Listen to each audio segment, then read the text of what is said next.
जय हिंद दोस्तों, स्वागत है आपका हमारी कम्युनिटी शार्प स्टेपर में। तो हम डिस्कस कर रहे थे एक्सटर्नल ट्रेड। तो उसमें जो सेकंड हमारा चैप्टर है वो है फॉरेन एक्सचेंज और FDI and foreign exchange, FDI and external debt. ठीक है। And before starting as usual आपके लिए एक छोटी सी इन्फॉर्मेशन कि आपके लिए हिस्ट्री, इकोलॉजी की प्लेलिस्ट अवेलेबल है। इकोनॉमिक्स के साथ हम घटना चक्र चला रहे हैं ज्योग्राफी का, और साथ ही साथ दृष्टि घटना चक्र करंट अफेयर्स, जिसको हम आई दृष्टि बोलते हैं, वो भी आपके लिए रनिंग है। ठीक है। तो इतनी चीज़ें अभी आपके लिए अवेलेबल हैं। Please check out the playlist, please check out the channel. आपको वहाँ पे जो भी रिलेवेंस चीज़ें मिल रही हैं आपके प्रिपरेशन से related, you can avail them. Alright, so let's start with the first question of the foreign exchange, FDI and external trade. Question है, one of the important goal of economic liberalisation policy is to achieve full convertibility of Indian rupee. This is being advocated because, बोल रहे हैं सबसे important गोल जो है economic liberalisation का वो ये होना चाहिए कि इंडियन रुपी की पूरी कन्वर्टिबिलिटी अचीव की जा सके। और इसको एडवोकेट क्यों किया जा रहा है, उसका रीज़न आपको बताना है। क्योंकि it will attract more foreign capital inflow in India. तो ये ज़्यादा से ज़्यादा फॉरेन कैपिटल इनफ्लो को अट्रैक्ट करेगा। ठीक है। सो कन्वर्टिबिलिटी ऑफ करेंसी का मतलब क्या है कि when a currency of a country can be freely converted into foreign exchange, मतलब कि इंटरनेशनल करेंसीज में उसको जब फ्रीली कन्वर्ट किया जा सके, and vice versa, at market determined rate of exchange, that is exchange rate as determined by demand for and supply of a currency. As a part of new economic reforms initiated in 1991, India made rupee partially convertible on current account. ठीक है। तो as a part of new economic reforms जो कि initiate हुआ था 91 में, India ने जो इंडियन आईएनआर था, रुपी था, उसको पार्शियली कन्वर्टेबल किया था करंट अकाउंट पे मार्च 1992 से, under the liberalised exchange rate management scheme involving dual exchange rate, 60% by market determined exchange rate and 40% by RBI eight fix exchange rate. तो इसमें डुअल एक्सचेंज रेट थे, 60% मार्केट डिटरमाइंड एक्सचेंज रेट पे होता था और 40% होता था आरबीआई के द्वारा at a fix exchange rate. मार्च 1993 से रुपी को कन्वर्टेबल बना दिया गया for all the trade in merchandise. ठीक है। So from March 1993 rupee was made convertible for all trade in merchandise. मार्च 1994 में even the invisibles and the remittances from abroad, they were allowed to be freely convertible. अगस्त 94 में India ने accept किया था IMF का आर्टिकल 8, एंड दस the rupee officially became convertible on the current account. इसके बाद इंडिया जो है, it has come a long way in liberating the capital account transaction also in the last 3 decades, and currently has partial capital account convertibility. Fully convertibility of Indian rupee on both current and capital account is being advocated because that will allow free mobility of capital in the country from the foreign investors, and it will attract more foreign capital inflow. It will also enable the domestic companies to raise more funds from abroad. Hence, full convertibility of rupee would facilitate the growth and higher foreign investment. ठीक है। तो ज़्यादा से ज़्यादा अगर पूरी convertibility कर दी जाएगी रुपी की, तो इससे क्या होगा, ग्रोथ फैसिलिटेट होगी और ज़्यादा से ज़्यादा फॉरेन इन्वेस्टमेंट जो है वो आएगा। Convertibility of rupee implies being able to convert rupee note into gold, allowing the value of rupee to be fixed by market forces, freely permitting the conversion of rupee to other currencies and vice versa, and developing an international market for currencies in India. तो इसका answer हो जाएगा freely permitting the conversion of rupee to other currencies and vice versa. All right, next देखते हैं।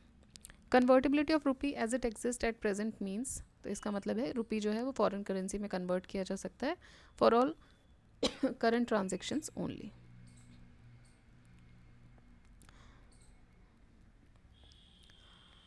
The Indian rupee was made fully convertible on current account in 1994. Complete convertibility of rupee in current account was declared from the year 1994. Indian rupee has been made fully convertible on August 1994 current account.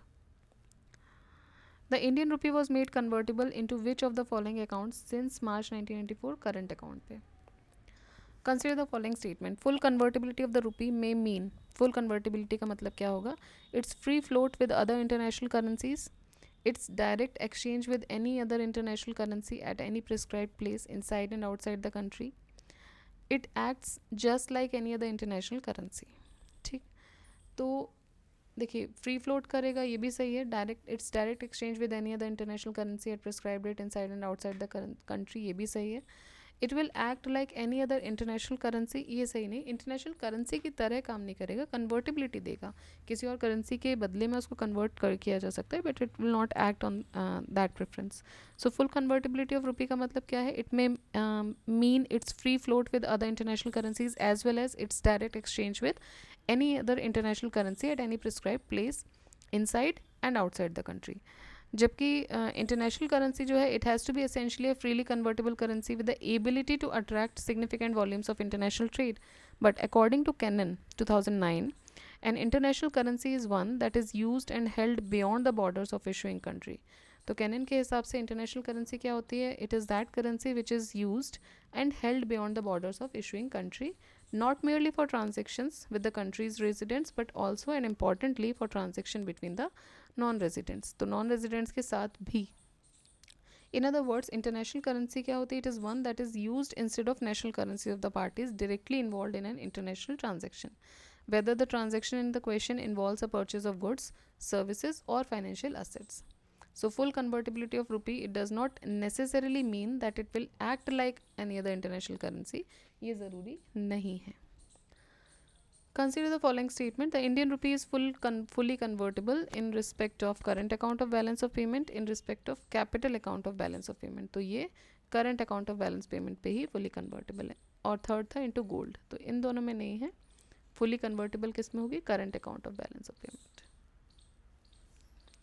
Balance of payment account, which is a statement of all transactions made between a country and the rest of the world. तो balance of payment account क्या है? कि जिसमें वो सारे transaction का ब्यौरा होगा, वो statement होगा जो कि which is made between a country inter trade में या फिर बाकी कंट्रीज़ के साथ जो किया गया है. Consist of two accounts. इसमें दो अकाउंट्स होते हैं, करंट और कैपिटल. जो करंट अकाउंट होता है ये डील करता है mainly import and export of goods and services. Capital account जो है, it is made up of cross border movement of capital by way of investment and loans. ठीक है. Current account convertibility, it refers to the freedom to convert rupees into other internationally accepted currencies and vice versa, or without any restrictions. Similarly, capital account convertibility, it means the freedom to conduct investment transactions without any constraints. Typically इसका मतलब क्या होगा? It would mean no restriction on the amount of rupee anyone can convert into foreign currency or vice versa for the purpose of trading financial assets. ठीक. तो typically इसका मतलब क्या है कि कोई restriction नहीं है और कोई भी इसको convert कर सकता है foreign currency में. इंडियन रुपी जो है वो फुली कन्वर्टेबल है करंट अकाउंट पे अगस्त 1994 से. कैपिटल अकाउंट कन्वर्टेबिलिटी की अगर हम बात करें तो India has come a long way in liberating the capital account transaction in the last 3 decades and currently it has partial capital account convertibility. Next, the capital account convertibility of Indian rupee implies that the Indian rupee can be exchanged for the Indian rupee can be exchanged for any major currency for the purpose of trade in goods and services. That the Indian rupee can be exchanged by authorized dealers for travel. Indian rupee can be exchanged for any major currency for the purpose of trading financial assets. ठीक है, या none of the above. तो capital account convertibility का मतलब हो जाएगा कि Indian रुपये को आप एक्सचेंज कर सकते हो for any major currency for the purpose of trading financial assets. Which of the following constitute capital account? Foreign loans, foreign direct investment, private remittances, portfolio investment. तो इसमें से कैपिटल अकाउंट जो है, one second,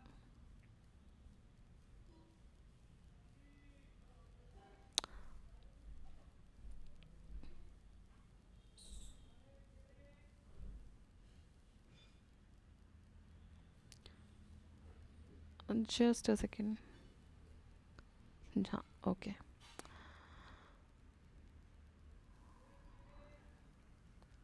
alright, sorry for the entrance. हम थे question number 11 पर. Okay, so we are dealing with which of the following constitute the capital account. Foreign loans, foreign direct investment, portfolio investment, ये तीन जो है they will constitute the capital account. ठीक है.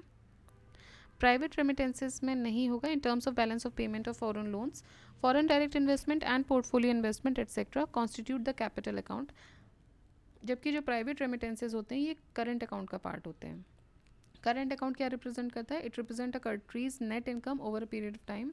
जबकि कैपिटल अकाउंट जो है वो रिकॉर्ड करता है net change of assets and liabilities during a particular year.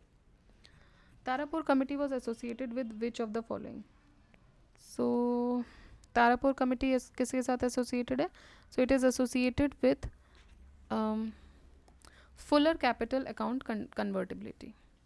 First committee on capital account convertibility CAC under the chairmanship of SS Tarapur was constituted by RBI for suggesting a roadmap on full convertibility of rupee on capital account.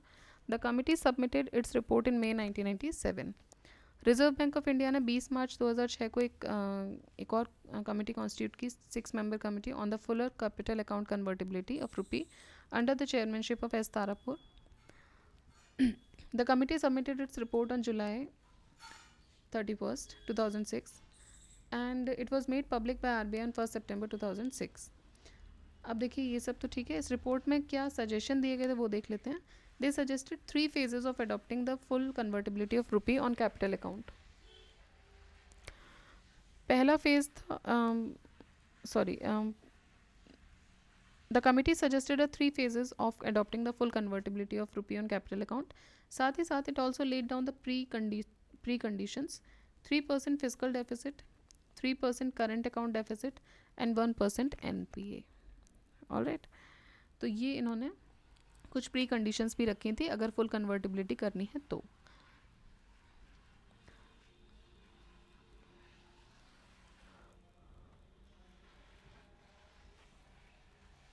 One second. The question of full capital account convertibility of India was examined by the committee known as, so it was SS Tarapur. Devaluation of a currency means, devaluation का क्या मतलब होगा? Reduction in the value of currency via major international traded currencies. So devaluation का मतलब ये है कि जो वैल्यू है करेंसी की उसमें रिडक्शन करना via major international traded currencies में भी रिडक्शन आना.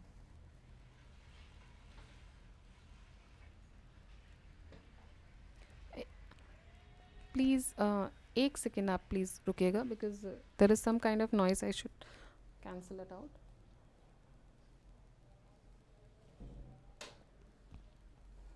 ओके हाँ. So devaluation of a currency का क्या मतलब है? डिवैल्यूएशन ऑफ अ करेंसी का मतलब है कि जो वैल्यू है करेंसी की उसको रिड्यूस करना via major international traded currencies के कंपैरिजन में अगर हम देखें. So devaluation of a currency means decreasing the value of the domestic currency. Let's say Indian rupee की करेंसी जो वैल्यू है उसको कम किया गया in comparison to the currencies used in international market. Devaluation is an official lowering of the value of a country's currency. अब officially आप उस वैल्यू को कम कर रहे हो within a fixed exchange rate system जिसमें कि जो मॉनेटरी अथॉरिटी है it formally sets a lower exchange rate of the national currency in relation to major international currencies. The Indian rupee was devalued in 1949. कब हुआ Indian rupee devalue? 1949, 1966, 1991. 1991 में ये 2 steps में हुआ था, जुलाई 1 और जुलाई 3 को. सो देखा जाए तो 3 बार 3 साल में 4 बार हुआ है. ठीक है, मतलब 1949 में एक ही फेज़ में हुआ, 1966 में भी एक ही फेज़ में हुआ, 1991 में 2 स्टेप्स में हुआ था. जुलाई 1 को डिवैल्यूएट हुआ, फिर जुलाई 3 को, तो 2 बार हो गया. ठीक है, तो 4 times and 3 years. Devaluation means decline in the value of currency with respect to other international currencies. In which year the rupee was devaluated for the first time? तो पहली बार 1949 में devaluate किया गया था. Rupee was devalued by what percentage in July 1991? So 18% devaluation हुआ था. Devaluation of rupee in 1991 took place in 2 steps. On July 1st, 1991, the finance minister wanted to test the waters before effecting any large change in the value of the rupee. ठीक है, तो जुलाई 1 को जो finance minister थे they just basically want to check कि मतलब एक large change आने से पहले एक चेक करने के लिए उन्होंने 1 तारीख को कुछ डिवैल्यूएशन किया. Only when the market reacted positively फिर एक सेकेंड डिवैल्यूएशन परमिट किया गया जुलाई 3 को. The two-step downward adjustment in the value of rupee worked out to 17.38% in terms of intervention currency, that is pound sterling, and about 18.7% in US dollar terms. Hence option A जो है वो correct answer है. In which of the following financial years the devaluation of rupee in India took place twice? So 1991, 92 में 2 बार हुआ था. Consider the following statements.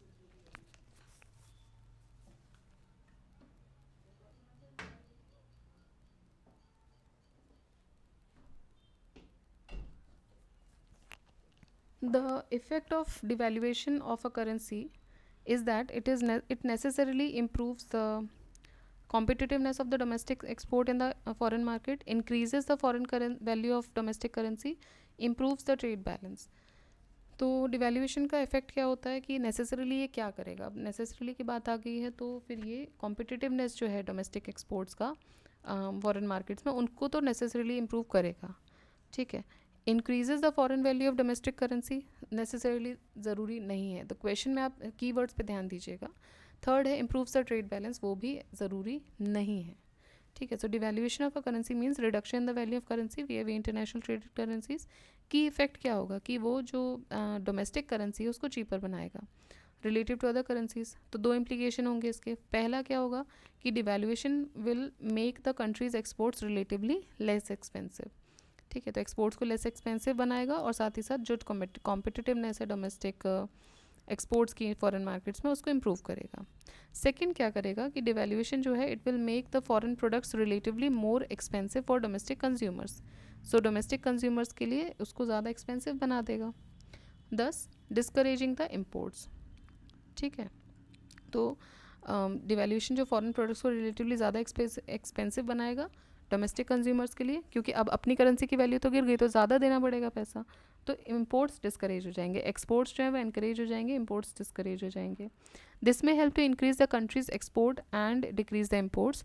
Therefore it may help to improve the trade balance. However necessarily trade balance को improve करेगा ये ज़रूरी नहीं है. जैसे कि क्रूड ऑयल जो है वो एक्सपेंसिव रह सकता है. सो सिर्फ स्टेटमेंट 1 पॉजिटिवली उसमें रिएक्ट करेगा. बाकी दोनों कंडीशन में इट मे और it may not, or it may be in certain items, not all the items.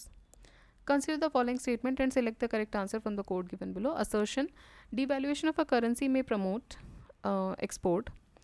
Reason: price of the country's products in the international market may fall due to devaluation. तो भाई दोनों ही सही हैं. Devaluation जो होती है वो एक्सपोर्ट को प्रमोट करता है. हमने भी ऊपर रीज़न देखा प्रमोशन का, क्योंकि बाकी करेंसीज के हिसाब से आपकी करेंसी की वैल्यू कम हो गई तो एक्सपोर्ट बढ़ेगा लेकिन इम्पोर्ट महंगा हो जाएगा. सो इसका रीज़न ये बोल रहे हैं price of the country's product in the international market में fall due to devaluation. So both are correct. Devaluation means reduction in the value of domestic currency related to foreign currencies in a fixed exchange rate system. It is the deliberate downward adjustment of the value of country's currency relative to another currency, group of currencies or currency standard. It generally decreases the prices of exports in foreign countries and provides a boost to exports by making them more competitive. साथ ही साथ it increases the cost of imports. If imports are more expensive, domestic consumers जो हैं वो कम purchase करेंगे. Further, it will strengthen the domestic business, क्योंकि यहाँ का पैसा तो बाहर नहीं जाएगा, फिर बच जाएगा. Because exports increase and imports decrease, तो एक better balance of payment जो है वो create होगा due to the trade deficit shrinks. Next, statement 1 है devaluation of a currency is done for increasing the exports. Reason ये है कि डोमेस्टिक आइटम्स जो हैं वो चीपर हो जाएंगे इन द फॉरेन मार्केट. तो ये भी सही है. The outcome of devaluation of a currency is, outcome क्या होगा डिवैल्यूएशन का? It will increase of exports and decrease of imports in the country. When a country devalues its currency, its effect would be, अगर कोई country अपनी currency को devalue करता है तो उसका इफेक्ट क्या होगा? Imports become costly and exports become cheaper. अब आपको देखिए ये जो मेन हमने यहाँ समझा, उसके आधार पे आप ये सारे क्वेश्चंस का आंसर कर सकते हो। ठीक है, कि भाई एक्सपोर्ट्स क्या होंगे, कम होंगे कि ज़्यादा होंगे, इंपोर्ट्स क्या, इनके ज़्यादा कम होने से आपकी वैल्यू जो करेंसी की है उस पर क्या फ़र्क पड़ रहा है। तो ये सब आपको एक बार क्लैरिटी आ गई है ना, you can answer all this, easy हो जा रहे हैं हमारे लिए। A country resorts to devaluation of a currency to fix the balance of trade, reduce the cost of imported goods and services. देखिए इंपोर्टेड गुड्स एंड सर्विसेज तो reduce होंगे नहीं, डिवैल्यूएशन से महंगे हो रहे हैं, इसलिए जो इम्पोर्ट है वो ज़्यादा सस्टेन नहीं करेगा। कर्ब the inflationary trends in the country, all of the above. So main जो इनका एम होता है वो होता है बैलेंस ऑफ ट्रेड को फिक्स करना। विच of the following is not the effect of devaluation of a currency? This causes deflation in the importing country, this causes inflation in the exporting country, this causes authorization of currency in the exporting country, and this causes devaluation of currency in the importing country. So not the effect of devaluation की अगर हम बात करें, so it will not so basically अगर effect नहीं है तो वो क्या रहेगा, this causes deflation in the importing country. Deflation नहीं क्रिएट होगा, बैलेंस ऑफ ट्रेड जो ट्रेड डिस्ट्रेस की वजह से जो नॉर्मलाइजेशन में नहीं था वो नॉर्मल आने की कोशिश में रहेगा, मतलब वो होता है क्योंकि इंपोर्ट कम होगा और एक्सपोर्ट जो है ज़्यादा होगा, तो बैलेंस ऑफ ट्रेड जो है वो पॉजिटिव डायरेक्शन में जाएगा। ठीक है, पॉजिटिव डायरेक्शन में कब जाता है, जब हम ज़्यादा से ज़्यादा एक्सपोर्ट करें और इंपोर्ट में जो हम फॉरेन करेंसी को पैसा है वो कम दें, तो हमारा ट्रेड सरप्लस रहता है। ऑलराइट, तो वो कंडीशन रहेगी। डिवैल्यूएशन जो है वो डिफ्लेशन की तरफ नहीं ले जाता है in the importing country as the price level rises, क्योंकि प्राइस लेवल राइज हो जाएंगे, महंगा हो जाएगा इम्पोर्ट। लेट से आप गोल्ड इम्पोर्ट कर रहे हो, अब वो गोल्ड के प्राइसेस बिकॉज इम्पोर्ट महंगा है, करेंसी डिवैल्यूएट हो चुकी है, तो गोल्ड का प्राइस क्या होगा, वो बढ़ जाएगा। So it will lead to deflation in the importing country because price level जो है it will rise due to the increase in the prices of imported goods in the country. Devaluation raises the domestic prices of imports and it will tend to raise the prices of import substitutes, of potential exports and of intermediate goods required for their production. Thus, unless the monetary authorities restrict credits in order to force the price reductions in other sectors of the economy, price level जो है they will be somewhat increased as a result of devaluation. Assertion reasoning again. The rate of growth of India's exports has shown an appreciable increase after 1991. Reason है the government of India has resorted to devaluation. So दोनों ही इसमें सही है। 1991 के time पे India ने जो they have resorted to devaluation 2 times, July 1st और July 3rd को. To restore the competitiveness of Indian exports and reduce the trade deficit in CAD, the exchange rate of rupee was adjusted downwards sharply by about 18% in 2 stages, July 1 and July 3, 1991. Various export promotion measures were also launched by the government. ये क्या थे? These were the reasons that the rate of growth of India's export had shown an appreciable increase after 1991. So both A and R are true and R is the correct explanation of A. The problem of international liquidity is related to the non-availability of. So problem of international liquidity जो है it is related to non-availability of dollars and other hard currencies. ठीक, तो international liquidity का मतलब कि international पैसा, liquidity का मतलब क्या होता है, आपके हाथ में जो पैसा होता है, that the money which you hold, that is liquidity. अब वो INR के फॉर्म में है तो रुपी लिक्विडिटी हो गई, अगर इंटरनेशनल करेंसी के फॉर्म में आप बोल रहे हैं तो डॉलर हो जाएगा या कोई भी हार्ड करेंसीज हो जाएगी। ठीक है, तो it means all the financial resource and facilities जो कि अवेलेबल होते हैं to the monetary authorities of individual countries for financing the deficit in their international balance of payment. The components of international liquidity consist of gold reserve with the central bank and with IMFC SDR, ठीक है, special drawing rights, and foreign currencies. Hard currency का मतलब क्या होता है? It refers to the money that is stable and widely accepted around the world as a form of payments and goods and services. तो ये क्या क्या हो जाएंगी? US dollar, pound, euro, sterling, renminbi, जो भी है, जो भी हार्ड करेंसी आप यूज़ करो उसके अगेंस्ट में. Economic crisis in the later half of 1990s most seriously affected Indonesia, Thailand, Malaysia and South Korea. So जो economic crisis थी in the later half of 1990s इसने basically affect किया था Indonesia को, Thailand, Malaysia, South Korea. इस crisis का reason क्या था? What was the cause of the crisis? So the cause of the crisis was the prolonged over valuation of local currencies. हुआ क्या कि उस समय पे उन्होंने अपनी लोकल करेंसी को बहुत ओवर वैल्यूड कर दिया था v the western currencies. Western currencies के कंपैरिजन में अपनी करेंसी को बहुत ज़्यादा ओवर वैल्यू किया, उस वजह से इकोनॉमिक क्राइसिस जो है वो क्रिएट हुई। ठीक है, तो जो मेन कॉज था वो था prolonged over valuation of local currency v with the western currencies. The crisis was caused by the collapse of the currency rating agency and hot money bubble.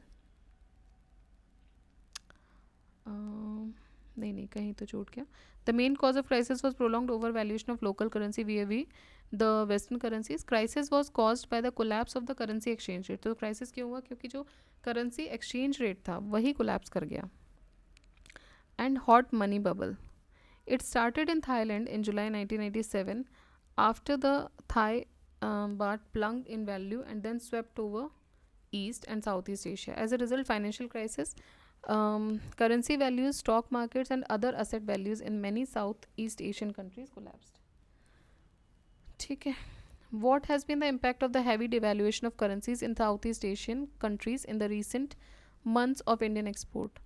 So it was recent month, मतलब 98 की बात हो रही है, अब उस समय की बात है, तो वो डेटा हमारे लिए उतना इंपॉर्टेंट नहीं है, but we can see the trend. तो ये उस समय अनफेवरेबल था due to the South East Asian crisis, क्योंकि अभी हमने देखा थाईलैंड और इन सब जगहों पे क्राइसिस आई थी।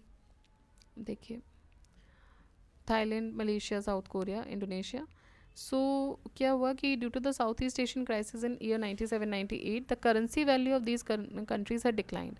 Since the goods exported by India are competitive to those exported by these countries, depreciation of the currency values of these countries had the unfavorable effect on India's exports.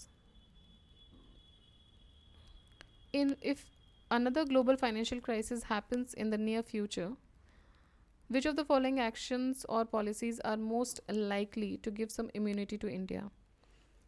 So, not depending on short-term foreign borrowings, opening up to more foreign banks, maintaining the full account capital account convertibility. So select करना है आपको correct answer using the code given below. So it is one only, not depending on the short term foreign borrowings. तो अगर ये क्या question क्या है एक बार देख लेते हैं फिर से, कि अगर कोई ग्लोबल फाइनेंशियल क्राइसिस होती है इन द नियर फ्यूचर, अब ये 2020 में एक क्वेश्चन पूछा है, so which of the following action और policies are most likely to give some immunity to India. तो इनमें से कौन सी फॉरेन पॉलिसी या एक्शन जो है वो इंडिया को एक क्वेश्चन प्रोवाइड कर सकता है, एक इम्यूनिटी दे सकता है। सो वो क्या होगा? Not depending on short term foreign borrowings. So this will provide a question कि शॉर्ट टर्म फॉरेन बोरोइंग्स पे आप डिपेंडेंट नहीं हो। बाकी अगर देखा जाए तो opening up more foreign banks and maintaining the full account convertibility. Reasoning इसकी देख लेते हैं एक बार हम लोग। The short term foreign borrowings have to be returned at a shorter period. ठीक है, तो इससे क्या होगा, जो इकोनॉमी होगी वो वल्नरेबल हो जाएगी। अगर economy already financial crisis face कर रही है and it has an obligation also कि भाई आपने शॉर्ट टर्म के लिए लिया है तो आपको वो कुछ समय बाद ही वापस करना है, सो ऑब्लिगेशन हो जाएगा to return the debt as well as interest payment. Hence policy given in statement 1 is correct, not depending on short term foreign borrowings. दूसरा अगर देखें तो opening up for more foreign banks increase India's exposure to foreign money and may in effect aggravate the financial crisis. तो ये aggravate भी कर सकता है, बढ़ा भी सकता है। Hence option given in the statement 2 is incorrect. Capital account convertibility का मतलब है कि जो करेंसी है कंट्री की, लेट्स से इंडिया की, so it can be converted into foreign exchange और currency without any control and restrictions. पूरी फुल कैपिटल अकाउंट कन्वर्टिबिलिटी आपने दे दिया है तो सो any deterioration in the fiscal condition or balance of payment or any other global financial crisis may cause a cessation of or reversal of capital flows. This might make the economy vulnerable. So hence action given in the statement 3 is incorrect. ठीक है, मतलब maintaining full account convertibility भी नहीं करना चाहिए। In the context of India, which of the following factors is or are the contributor or contributors to reducing the risk of currency crisis? Currency crisis की risk को reduce करने के लिए क्या कौन से contributors हैं? So foreign currency earnings of India's IT sector, increasing the government expenditure, remittances from Indians abroad. देखिए गवर्नमेंट एक्सपेंडिचर इंक्रीज करना है तो वो तो कैसे भी हेल्प नहीं करने वाला है क्राइसिस में. सो करेंसी क्राइसिस सिचुएशन जहाँ पे सीरियस डाउट एग्जिस्ट करता है as to whether a currency central bank has sufficient foreign exchange reserves to maintain the country's fixed exchange rate. A currency crisis results from chronic balance of payment deficits, and thus it is also called as a balance of payment crisis, which is relative to the declining value of the home currency. ठीक है.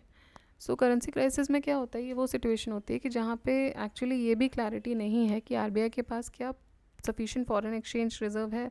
आप देखिए जब भी बड़ी crisis आप इसमें deal करते हैं ना क्वेश्चन में, तो आप उसको अपनी छोटी क्राइसिस के साथ जोड़ के देखा कीजिए कि आपके पास क्राइसिस वाली कंडीशन कब आती है.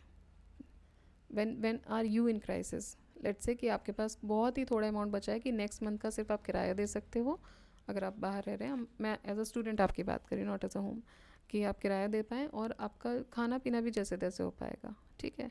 दूसरा, मान लीजिए इनवर्स कंडीशन आपने कहीं से लोन ले रखा है, जैसे हमने लास्ट क्वेश्चन में बात की कि शॉर्ट टर्म लिया है, तो आपने अपने किसी दोस्त से लिया है, उसको बोला है कि 2 महीने में वापस कर दूंगा, तो अब एक वो भी क्रेडिबिलिटी आपके ऊपर बढ़ गई है. ठीक है. अगर भैया आपने 2 साल के लिए लिया होता तो एटलीस्ट आप उससे थोड़ा सा इंटरेस्ट भले आपको देना पड़ता बट शांति में होते कि पूरा पैसा नहीं वापस करना है. तो कोई भी जब इस तरह के क्राइसिस वाले क्वेश्चन आते हैं इकोनॉमी के, तो आप अगर बड़े लेवल पे आपको लग रहा है कि थोड़ा टाइम लग रहा है उसको रिकॉल करने में, सोचने में कि क्या क्या हो सकती हैं चीज़ें, तो आप अपने लेवल पे देखिए. इकोनॉमिक्स हर जगह वैसी ही चलती है, चाहे वो गरीब परिवार हो, अमीर हो, देश हो, इंडिविजुअल हो, हर जगह. ठीक है.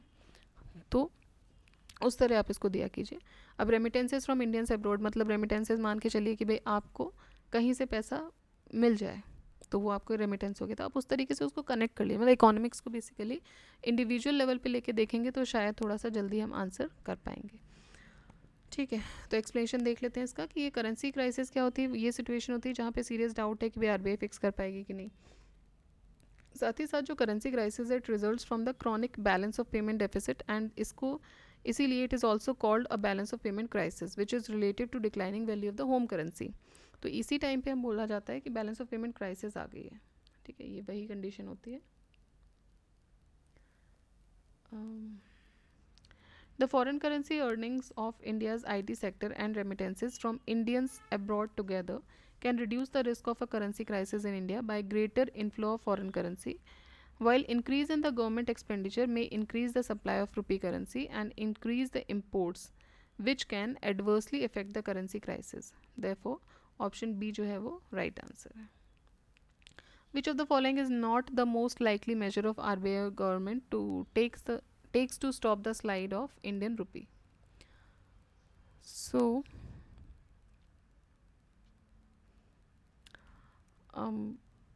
क्या नहीं होगा. Curbing the imports of non-essential goods and promoting the exports, encouraging Indian borrowers to issue rupee-denominated masala bonds, easing conditions relating to external commercial borrowing, following an expansionary policy, monetary policy. So following an expansionary monetary policy जो है it is not the most likely measure जो कि RBI government लेगी. ठीक है. कि expansionary monetary policy का मतलब कि है मार्केट को ओपन करना. So curbing the imports of and non essential goods and services and promoting the exports, encouraging Indian borrowers to issue rupee denominated masala bonds, and also easing the conditions relating to external commercial borrowings.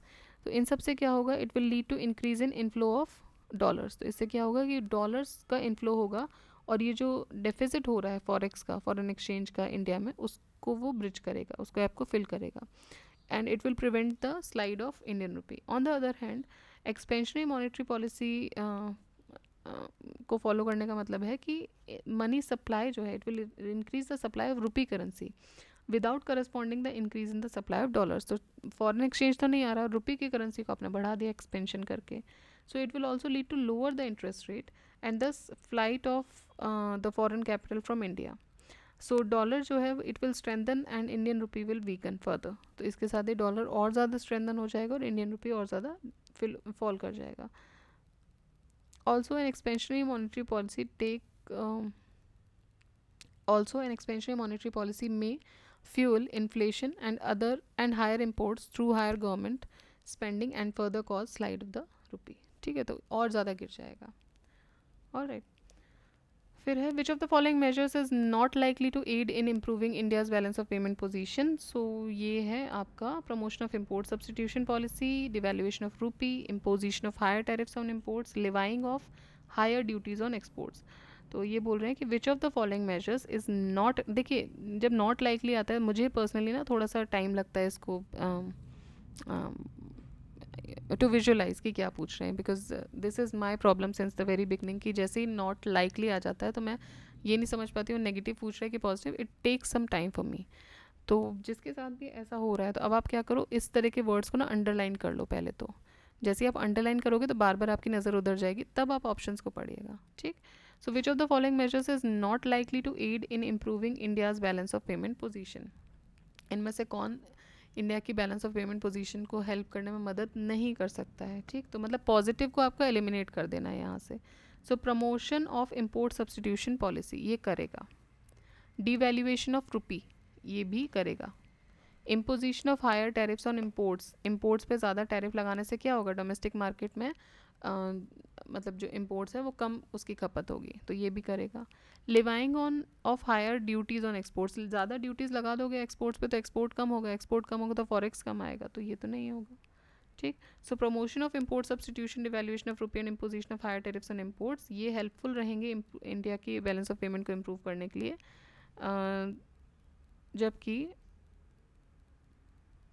while levying on other duties on exports will reduce the volume of exports and thus not likely to aid in improving India's balance of payment position. ठीक है. Consider the following actions which the government can take. Devaluing the domestic currency, reduction in the export subsidy, adopting suitable policies which attract greater FDI and more funds from FIIs. Which of the following action or actions can help in reducing the current account deficit? So export subsidy को कम करने से help नहीं मिलेगा, बाकी वो domestic currency को devalue करना और सूटेबल पॉलिसीज़ अडॉप्ट करना जो कि ज़्यादा से ज़्यादा एफडीआई को अट्रैक्ट कर पाएँ और ज़्यादा से ज़्यादा फंड एफआईआई से ले पाएँ, that will help out.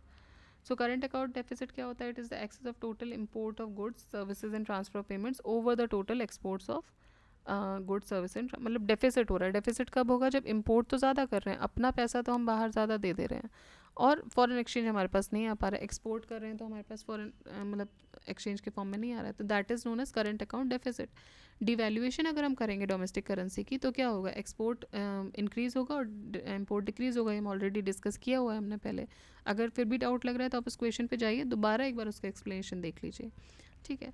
And because for this foreign goods and services become expensive and domestic goods and services जो है वो चीपर हो जाते हैं. तो इसकी वजह से क्या होता है, बाहर से जो आप इम्पोर्ट से मंगा रहे हो वो तो एक्सपेंसिव हो गया, ठीक है, और जो डोमेस्टिक गुड्स एंड सर्विसेज हैं वो चीप हो जाएंगे. लेट्स से आप बाहर से चावल इम्पोर्ट करते हो, तो वो जो चावल बाहर से आपने इंपोर्ट किया है और आप वही because of this condition crisis की वजह से जो चावल आप बाहर से इंपोर्ट करके which might be costing you around 100 रुपी पर केजी, अब वो उसके कॉस्ट हो जाएगी क्या 140 150, जो भी. एक सिंपल एग्जांपल दे रही हूँ, चावल बहुत ही बेसिक एग्जांपल है इसलिए समझने के लिए.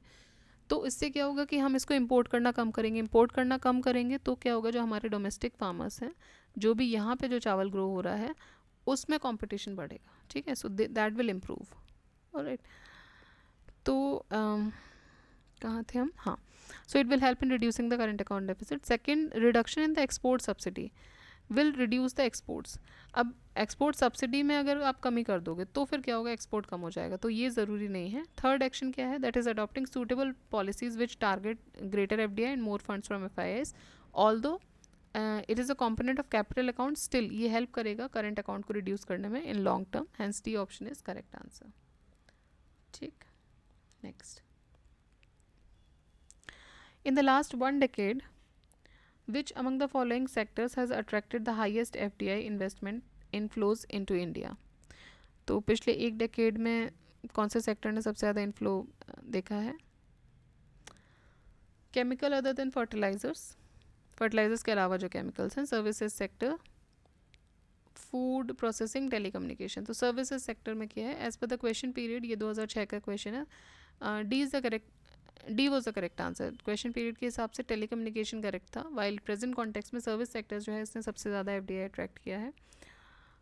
Inflow into India in the last 2 decades. During the April 2000 to December 2021, FDI attracting top 5 sectors are. तो top 5 sectors में सबसे पहले तो सर्विस सेक्टर आ गया 16.13, then computer service and hardware, software and hardware, telecommunication, trading and automobile industry.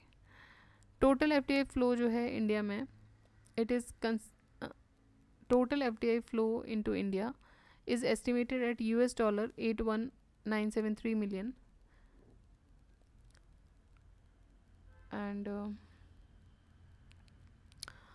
sectors attracting highest FDI equity during 2020-21, computer software and hardware, second number पे construction जिसमें infrastructure activities हैं, service sector, trading and automobile industry. Which sector in India attracts the highest FDI equity flow. तो कौन सा sector है जो highest FDI equity flow को attract करता है? कंस्ट्रक्शन, एनर्जी, ऑटोमोबाइल या service. So it is service sector. Which sector in India attracts the highest FDI equity flow? So service sector. The largest inflow of foreign direct investment in India in 2007-8 took place in which sector? So it took place in service sector. Which of the following sectors has attracted the highest foreign direct investment flow in India in the last 1 decade? It was service sector. The largest share of FDI went to services sector. India in recent past has succeeded in attracting the large foreign investment in. सबसे ज़्यादा foreign investment India ने किस में पिछले recent past years में succeed किया? अभी 2009 का क्वेश्चन है, तो उस समय जो आंसर था वो था life insurance business, banking sector, automobile sector. Latest data अगर हम देखें तो sectors attracting the highest FDI are services sector, उसके बाद आएगा आपका computer software and hardware, then telecommunication, then trading, then automobile industry, उसके बाद construction activities, construction development, chemical, drug and pharmaceuticals, hotels and tourism. The opportunities available in Indian market for foreign exchange earnings are in the fields of. Opportunities किस किस के लिए हैं Indian market में? So सब के लिए, tourism, medical care, garments, leather goods, सभी के लिए अपॉर्चुनिटीज़ अवेलेबल हैं. सर्विसेज में 16.13% है. उसके बाद होटल एंड टूरिज्म में 2.85, textile 3930 sorry 0.69, then drugs and pharmaceuticals में 3.35, हॉस्पिटल्स एंड डायग्नोस्टिक्स में 1.35, लेदर गुड्स में 0.04. ठीक. In Bihar during April June 2018 which sector attracted the highest FDI inflow? Service sector. Service sector इस टाइम पे सबसे ज़्यादा इनफ्लो अट्रैक्ट करता है. Maximum foreign exchange income inflow came to India in the year 2005-06 through which of the following sources? तो जो maximum inflow आया था वो आया था पोर्टफोलियो इन्वेस्टमेंट से. सो अमंग द गिवन ऑप्शन जो मैक्सिमम फॉरेन एक्सचेंज मिला था वो पोर्टफोलियो इन्वेस्टमेंट से मिला था 2005-06 में. Data release by RBI on 30 June 2021. Main sources in the Indian foreign reserves, forex reserves and 1920 and 2021. FDI जो है 44 है, FPI 36, external commercial borrowings -0.1, NRI deposit 7.4, external assistance 11.2, current account balance 23.9. The flow of foreign exchange in which of the following forms can be said to be most volatile in Indian context? So most volatile कौन सा हो सकता है in Indian context? ये NRI deposits पे हो सकते हैं. वॉलेटाइल देखिए ज़रूरी नहीं ना हमेशा एक ही फ्लो पे ट्रेंड पे चलेगा, साथ ही साथ FPIs. सो FPI और NRI डिपॉजिट जो होते हैं they came to India mainly because of the likely higher return as a result of interest rate variations in India. इनका ऑब्जेक्टिव होता है कि प्रॉफिट बेसिस पे अर्न करें of various in interest rate. As a result their outflow started when interest rate variations become unfavourable. ठीक है, तो उनका आउटफ्लो शुरू हो गया जब इंटरेस्ट रेट्स वेरिएबल्स जो थे वो अनफेवरेबल होने लगे. इसीलिए इनको वॉलेटाइल करेंसीज बोली जाती हैं या फिर फ्लाइंग मुद्राज बोलते हैं. ठीक है, तो दे आर कॉल्ड फ्लाइंग मुद्राज. मुद्रा मतलब करेंसी. All right. एक बार चेक कर लेते हैं कितने क्वेश्चंस हैं, उस हिसाब से हम इसको डिवाइड करेंगे. सो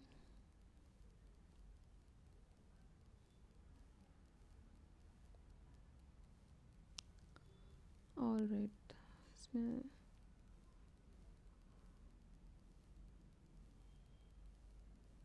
ज़्यादा ही क्वेश्चंस हैं इसमें. आई थॉट कि कम रहेंगे, बट इसमें अराउंड 122 क्वेश्चंस हैं. ठीक है, तो इसको वीडियो को हम यहीं पे पॉज करेंगे. हम इसको 3 वीडियोस में कंप्लीट करेंगे, बिकॉज 2 वीडियोस में बहुत लंबा जाएगा वीडियो.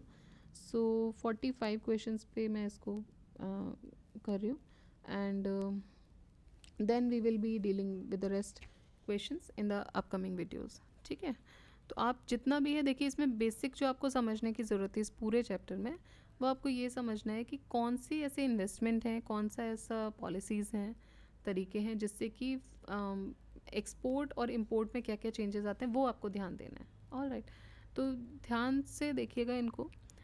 एक बार आप एक कॉन्सेप्ट को समझ लीजिए कि भाई पैसा आने से बैलेंस ऑफ पेमेंट पे क्या फ़र्क पड़ रहा है, एक्सपोर्ट इंपोर्ट पे क्या फ़र्क पड़ रहा है, और उसी के साथ आपको ये समझ आ जाएगा कि मनी को कहाँ इनपुट में लगाना है, कहाँ उसके सब्सिडी कम करने से उससे आपको नुकसान हो सकते हैं. तो एक बार ये पूरा जो एक्सप्लेनेशन है 2-3 क्वेश्चंस के जो अभी हमने डिस्कस किए, आप उनको जाके दोबारा देखिए, दोबारा पढ़िए, और वो एक पूरा अपने दिमाग में एक आप पिक्चर क्रिएट कर लीजिए कि कैसे कैसे होगा.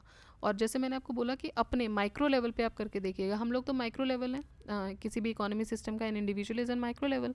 ठीक है, not as a company, not as a trust. हो सकता है कि आप बिजनेस मैन वुमेन भी हों, तो वो छोड़ दीजिए. आप इंडिविजुअल लेवल पे देखिए कि आपकी इकोनॉमी है 1000 रुपये. अब उस 1000 रुपये में मान लो कभी कम हो जाता है तो आप क्राइसिस में आ जाते हो. 1000 रुपये में कुछ ऐड हो जाता है तो आप सरप्लस में आ जाते हो. क्राइसिस में आने पे क्या हो सकता है कि वो पूर्ति हो जाए. सरप्लस में आने पे क्या हो सकता है कि वो और ज़्यादा बढ़े. तो ये सारी चीज़ें आप एक बार माइक्रो लेवल पे देखिए, और ये पूरा कॉन्सेप्ट आपका क्लियर हो जाएगा. बाकी आने वाले क्वेश्चंस जो हैं वो भी इसी पे बेस्ड हैं, तो वहाँ पे भी एक आपका कॉन्सेप्ट काम आएगा. ठीक है, सो रिवाइज कीजिए इसको ज़्यादा से ज़्यादा और इम्प्लीमेंट कीजिए. All right, okay, on that note, keep revising, keep studying. जय हिंद, जय भारत.